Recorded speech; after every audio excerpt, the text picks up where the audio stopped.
Então, bem-vindo, bem-vinda quem está chegando para falar sobre um tema tão importante que é o medo de comer que ronda as nossas cabeças. Mas isso pode, mas é comida demais. Flávia, tu é louca, isso é comida demais.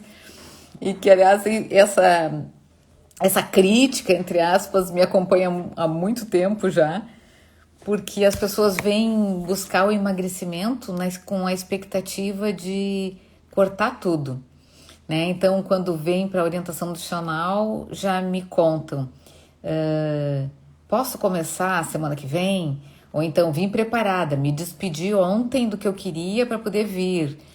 Então, isso já vai sinalizando um medo de comer, que é o nosso tema do encontro de hoje.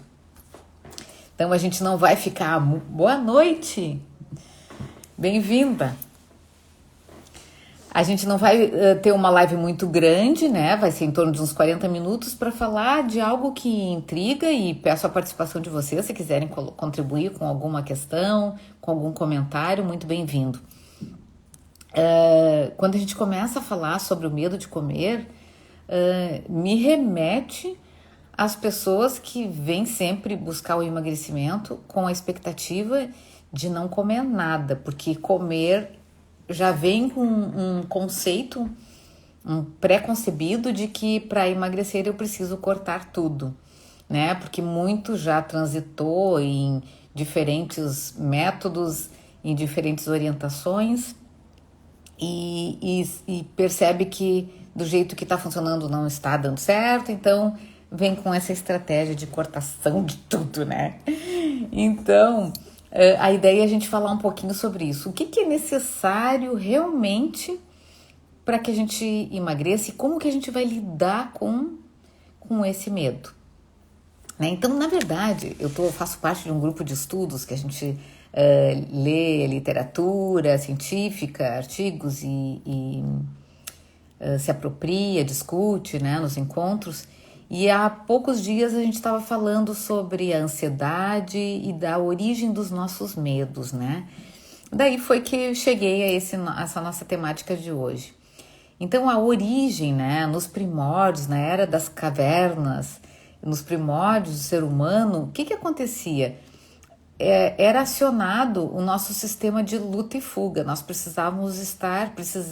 tivemos que estar sempre atentos para correr de catástrofes, ameaças, intempéries, né? Para basicamente nos proteger das ameaças que chegavam e inclusive da ameaça real que era a fome. Então, às vezes era preciso correr para caçar, outras vezes era preciso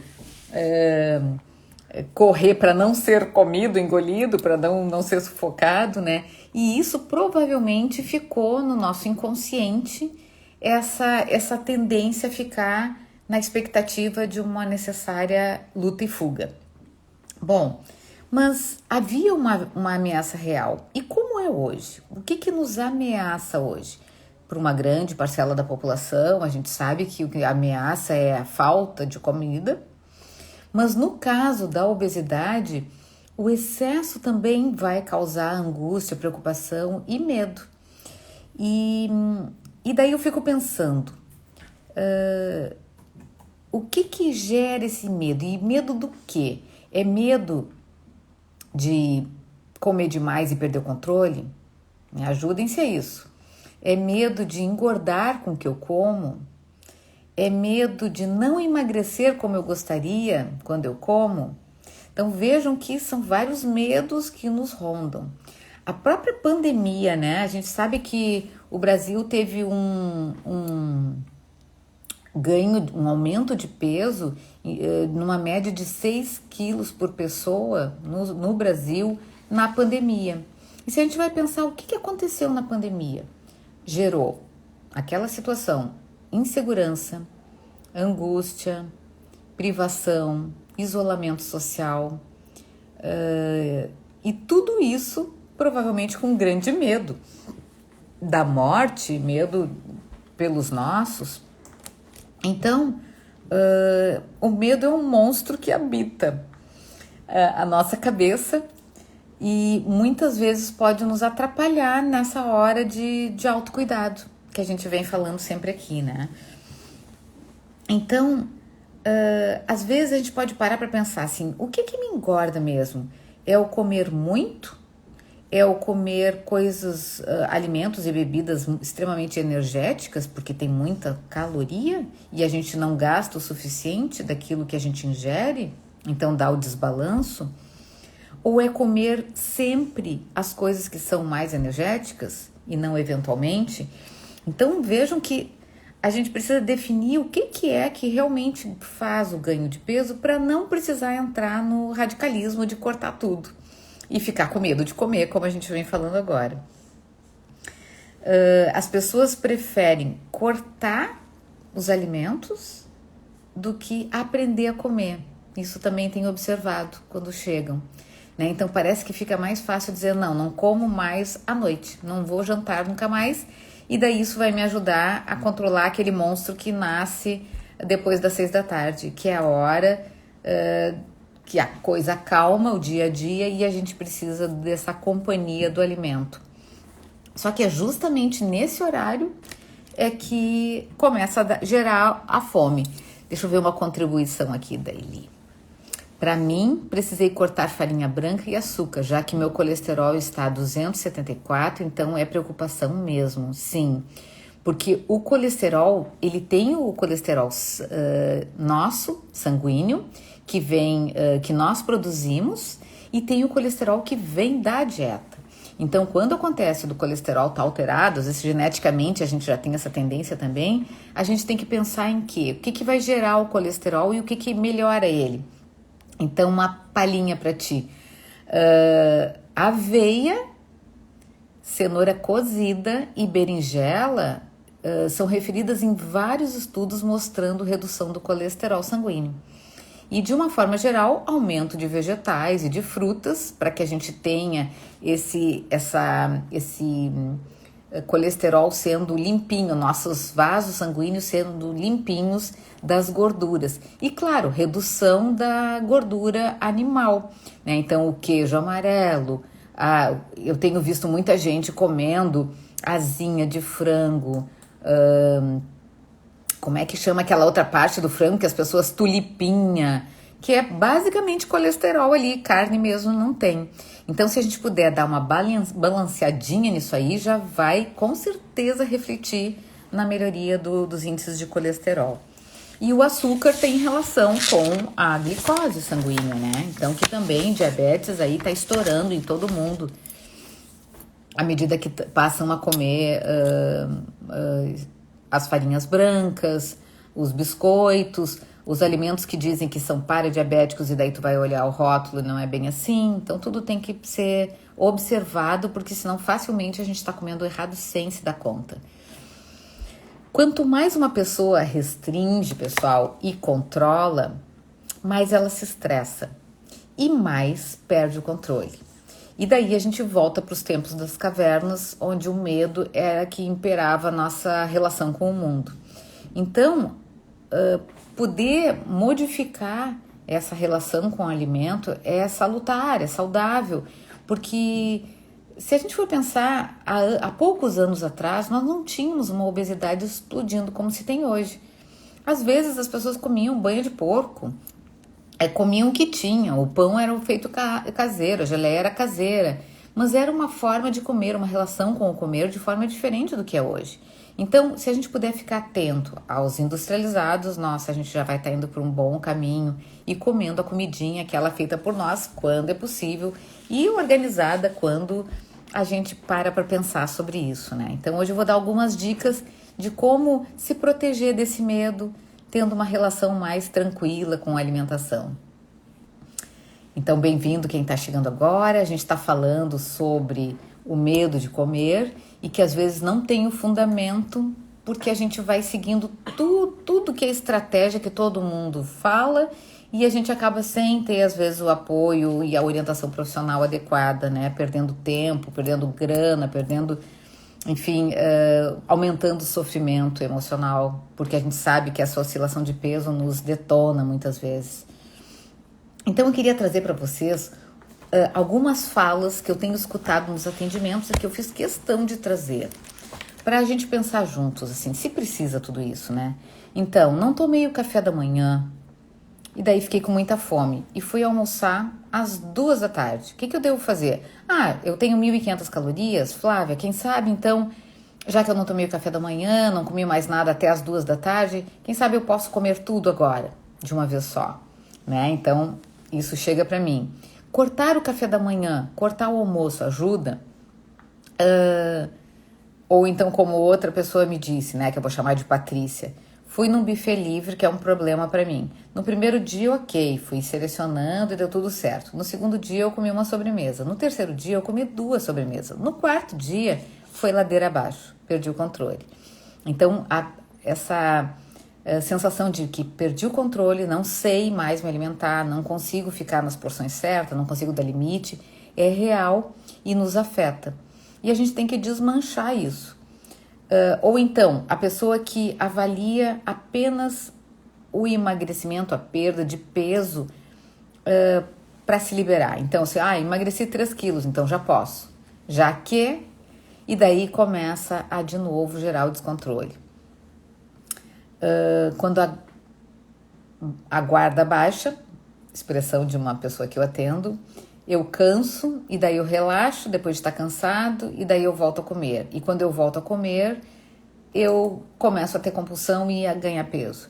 Então essa pessoa não está mudando o padrão alimentar e nutricional e provavelmente vai ficar nessa sanfona e nesse desgaste todo. Fruto de um medo. Então, Flávia, vou jantar omelete, porque omelete me segura. E daí eu não preciso comer nenhum carbo. Epa, mas quanto tempo tu aguenta comer omelete? Ela disse, eu não aguento mais comer omelete. Não posso nem pensar nisso, mas tava propondo. Não é melhor, Flávia, eu comer proteína e salada à noite, porque quando eu janto, eu engordo. E tá muito difícil comer o que tu manda, mais do que não comer, né? Então, vejam que se aproximar de alimentos, talvez que a pessoa goste muito, se torna objeto de desespero, né? Então, eu tenho medo de comer arroz. Eu gosto demais e se eu começar a comer, eu não vou ficar em 2, 3 colheradas. Bom, então vamos para uma estratégia, quem sabe refogar um brócolis, misturar ali, e isso vai se tornar um risotão com só 3 colheres de arroz e muito brócolis, ou com cogumelo. Então a gente tem que criar estratégias para ir se aproximando dos nutrientes certos e fazendo as pazes com a alimentação adequada, pensando sempre que na nossa infância, eu fico pensando assim, uma criança é orientada pelo pediatra, a mãe orienta a alimentação de todos os grupos alimentares para um desenvolvimento saudável. Em que momento na vida da gente esses mesmos alimentos passam a ser prejudiciais à nossa vida, pessoal? Não é possível, né?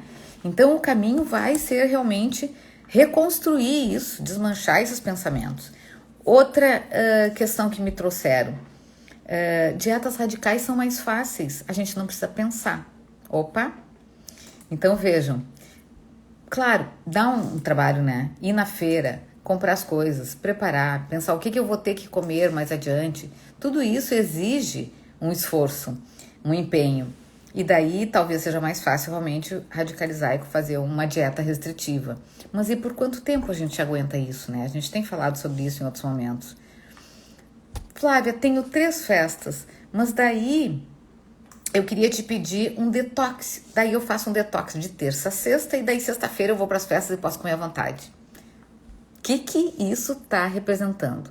Está representando que a gente não muda nada e que o foco da festa é só a comida, diferente de uma outra pessoa que me contou essa semana que foi em 2 festas, porque tem filho pequeno, né? Então as festas infantis estão rolando direto, e ela disse, me liberei e comi tudo que eu estava afim.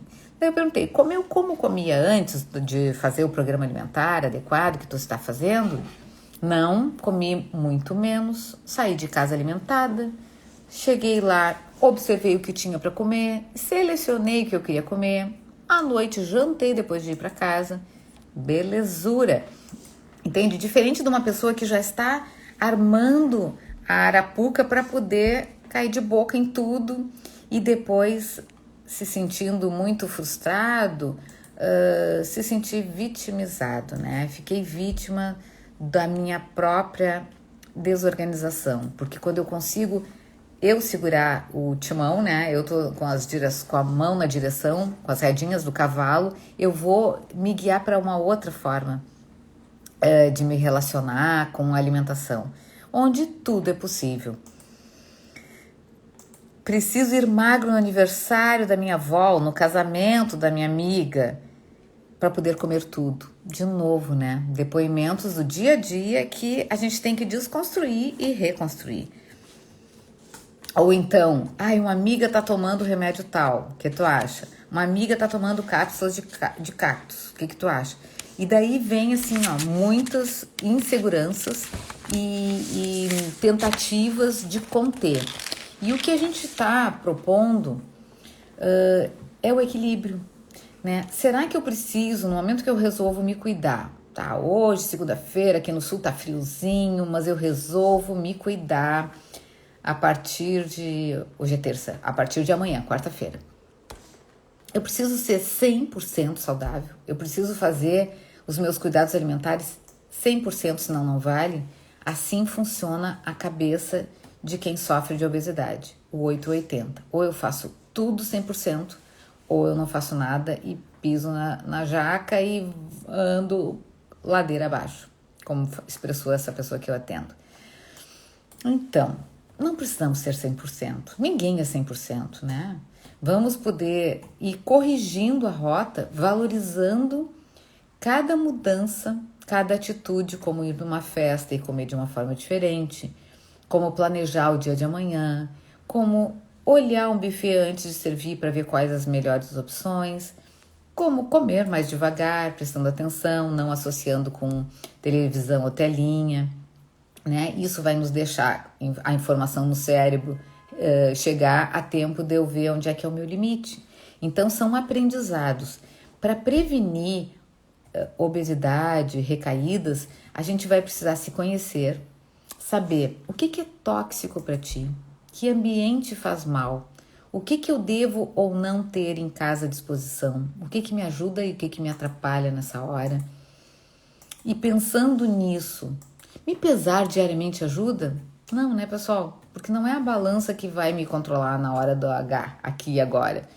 Então, ao contrário, ela ajuda a estressar. E como a gente viu, o estresse leva a uma atitude mais radical, que vai gerar restrição, que vai gerar compulsão. Então, se eu dou um foco no nutrir melhor, em dar limites naquilo que eu sei que é mais calórico, em planejar e organizar, e se eu me observo, eu vou rumando numa relação mais generosa com o meu corpo e com as minhas escolhas. E vou aliviando o medo, o receio de que não vai dar certo dessa vez, de novo, mais uma vez não vai dar certo. Diferente do antes, como é que é agora? Procurem sempre valorizar as conquistas, o que foi o ganho da hora, né? Que é algo difícil de fazer. Quem tem excesso de peso, eu falei muito sobre isso a semana passada em vários grupos de atendimento.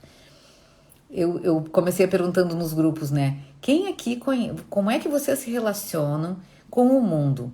Quem de vocês aqui gosta de ajudar os outros, de estar sempre disponível? E daí nisso aí entra os vizinhos, o cachorrinho, os colegas de trabalho, os familiares. Eu busco, eu levo, eu trago. E daí os grupos, de uma forma geral, disseram, me identifico. O que a gente observa nisso? Que quem tem excesso de peso tem uma dificuldade de solicitar ajuda, impedir um socorro.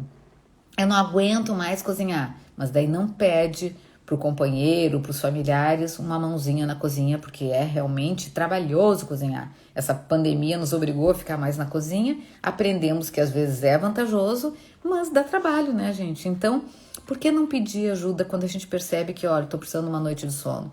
Por que não pedir ajuda quando a gente precisa conversar com alguém? Normalmente, quem tem excesso de peso, prestem atenção, tem uma relação de super homem, super mulher, que dá conta de tudo e que se oferece muito. E depois desse dia a dia que é colocado à disposição do outro, o que a gente costuma fazer e precisar? Alguém sabe me dizer? O que a gente faz quando a gente está desgastado? Porque trabalhamos horrores, nos dedicamos ao mundo, tentamos salvar toda a família. O que a gente precisa no final desse dia? Normalmente é comer ou beber, né? Preciso desse carinho, que é a comida que vai dar. Quando a gente consegue frear isso, botar um limite e dizer as coisas, as nossas necessidades, a gente reduz legal essa necessidade de colocar para dentro. Prestem atenção nisso que vai ajudar. E esse reforço do aprendizado é algo que é exercitado. Então, exercitar pedir ajuda, exercitar beber mais água quem não está bebendo, exercitar organizar um dia diferente e exercitar, valorizar todas essas estratégias que foram sendo negociadas comigo mesmo, fui procurando fazer diferente, então eu vou negociar isso e vou valorizar isso. Quando a gente valoriza, a gente também relaxa e não se cobra. A Carlise estava dizendo que o que a gente precisa depois de um dia pauleira é descansar, com certeza. Mas geralmente quem está acima do peso não se permite, não se autoriza esse descanso. Esse que é o problema. Então, às vezes, está exaurido, estafado, cansado, que algumas horas de sono ou de um filmezinho bom ou a leitura de um livro iria repor as energias. O que essa pessoa faz? Ela, não, eu vou tomar um cafezinho e vou tocar adiante tudo mais que eu preciso. Não, eu preciso terminar esse trabalho. Não, eu preciso terminar essa atividade que eu estou fazendo. E é esse mega esforço que acaba virando pizza, né? No sentido de que a gente acaba descontrolando o comer e precisando dele. A estratégia que eu venho trabalhando com as pessoas é através de um grupo de apoio. Algumas pessoas que estão aqui já experimentaram, já estiveram comigo, né? E justamente porque esse caminho de mudar os hábitos, mudar a alimentação é solitário, o grupo tem sido uma ferramenta bárbara. Quando eu coordeno um grupo de pessoas que estão ali para aprender a comer, uma se reforça na outra, valoriza o que a outra disse, e o grupo é como se fosse uma grande sala de espelho, onde um vai se abastecendo do outro e vai vendo, nossa, se a fulana consegue, eu também consigo. Ou então, num relato qualquer, alguém diz, nossa, parabéns, isso mesmo, que bom que tu conseguiu fazer isso. Às vezes a gente não está reconhecendo isso. Assim como não se reconhece na sua autoestima, na sua imagem corporal, nas suas qualidades, nas suas competências, né? E por isso um grupo ele vai validando esse processo e se torna muito rico em aprendizado. Fica um convite para quem quiser conhecer mais de perto o meu trabalho. Eu sempre tenho dito, marca uma consulta pelo celular direto, 51999671273. Ele tá na bio, manda um direct e eu tenho conversado com pessoas que vêm chegando aqui para justamente conhecer a proposta de um aprendizado para a vida toda.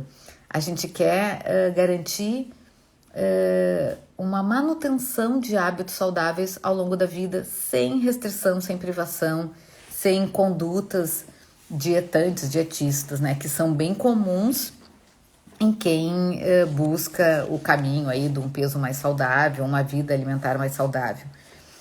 Na próxima semana, pessoal, a gente vai estar falando com um cara que eu gosto muito, um psicólogo que está acostumado a trabalhar com dependências. Dependência, quando eu digo álcool, drogas, tabagismo, jogos eletrônicos, qualquer tipo de dependência. E o comer é relacionado à dependência também, é caracterizado e conceituado como uma doença de dependência.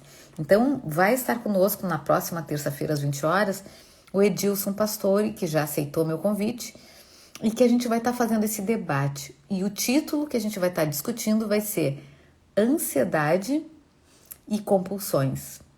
Tudo a ver com esse nosso aquecimento de hoje, né? Falamos do medo, do quanto que esse medo pode nos travar o processo e pode nos levar a caminhos não desejados, no sentido de que não nos ajudam a ter controle, só nos geram mais ansiedade, frustração, medo, né, de comer, de não emagrecer, de comer demais, de perder o controle.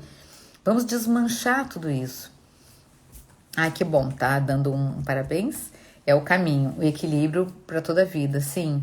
Então, essa fonte de equilíbrio ela é contida através da alimentação, da qualidade do sono, dos meus cuidados médicos, dos meus cuidados da saúde mental, quando eu vou nos terapeutas para me darem um apoio, para me ajudarem a pensar nesse meu equilíbrio também mental, né? Sem sofrimento psíquico, porque a gente não tem que ter, essa vida é tão curtinha. E até na atividade física, que é outra fronte de equilíbrio. Então, quando a gente vai buscando isso pouco a pouco, né, sem radicalismo, a gente vai chegando e validando isso no sentido de, olha, que bom, essa semana eu tô conseguindo caminhar 20, 30 minutos, 5 vezes na semana. Olha que maravilha para quem estava sedentário. Essa semana eu tô conseguindo incluir na minha alimentação os hortifrutis, tudo que vem da horta. Ou seja, está sendo mais alimentação fresca do que aquela empacotada. Prestem atenção, quando a gente começa a fazer esse movimento, a geladeira começa a ficar pequena e os armários da casa começam a sobrar espaço. Fica sobrando espaço para as louças, porque a gente para de comprar tanto enlatado, envidraçado, empacotado. E essas coisas produzidas pela indústria, tudo bem, não, numa época de guerra é o que temos, mas não em vários locais, aqui no Brasil em especial, uma riqueza, uma abundância de produtos frescos que vão variando conforme a safra, né, sazonais. Então, de poder buscar essas fontes alimentares, nutricionais, de diferentes fontes que nos nutrem e nos deixam mais com mais energia, com paladar modificado. Quem não gosta de comer bom, bonito, gostoso?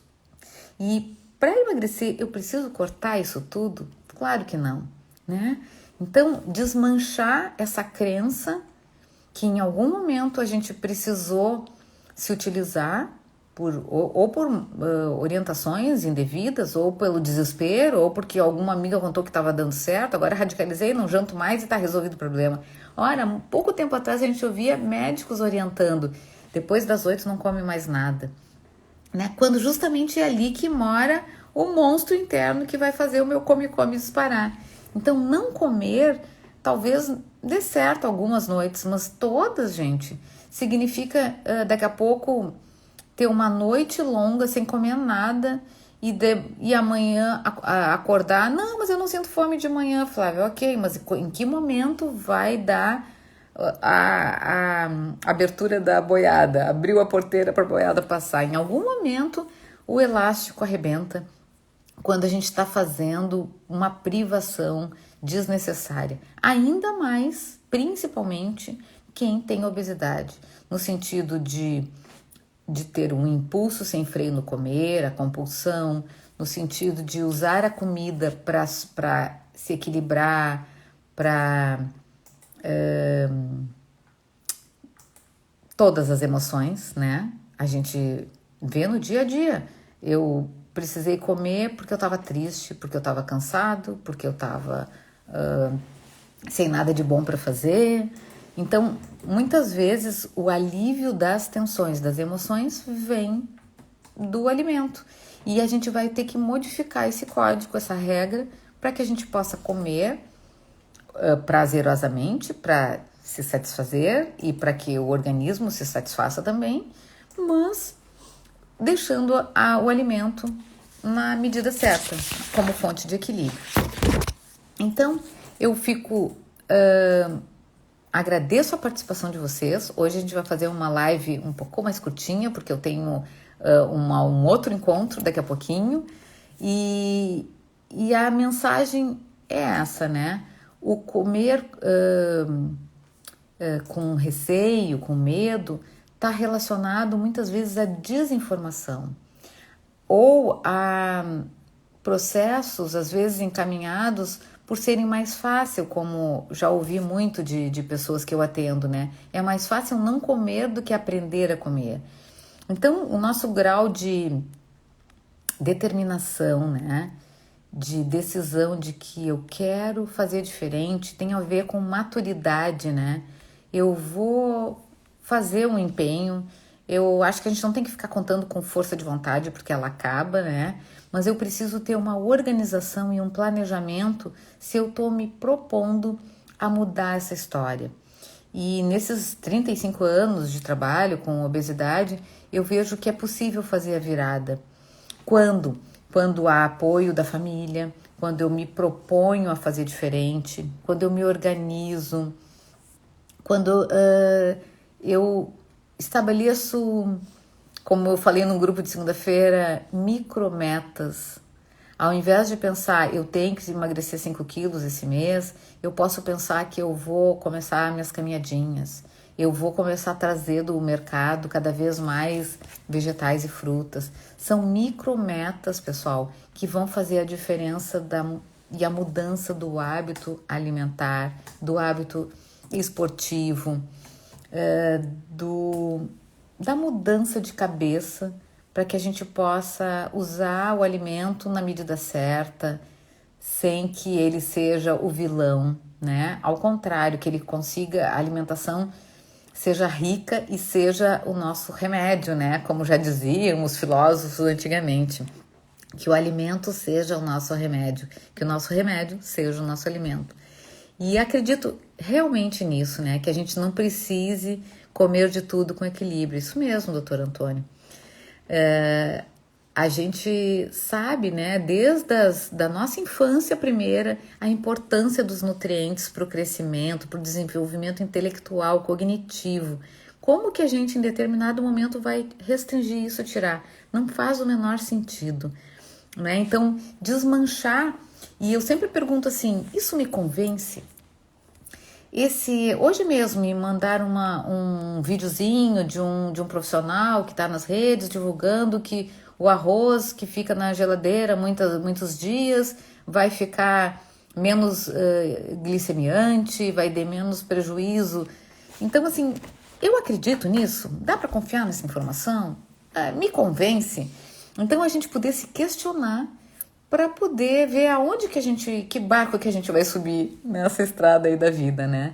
Para evitar e pensar assim nos princípios da nossa infância, da comida dos avós, da comida que eu aprendi a comer com meus pais, né? Porque as compulsões, elas estão ligadas a comer muito, frequentemente, as coisas que são muito energéticas ou que são pouco saudáveis.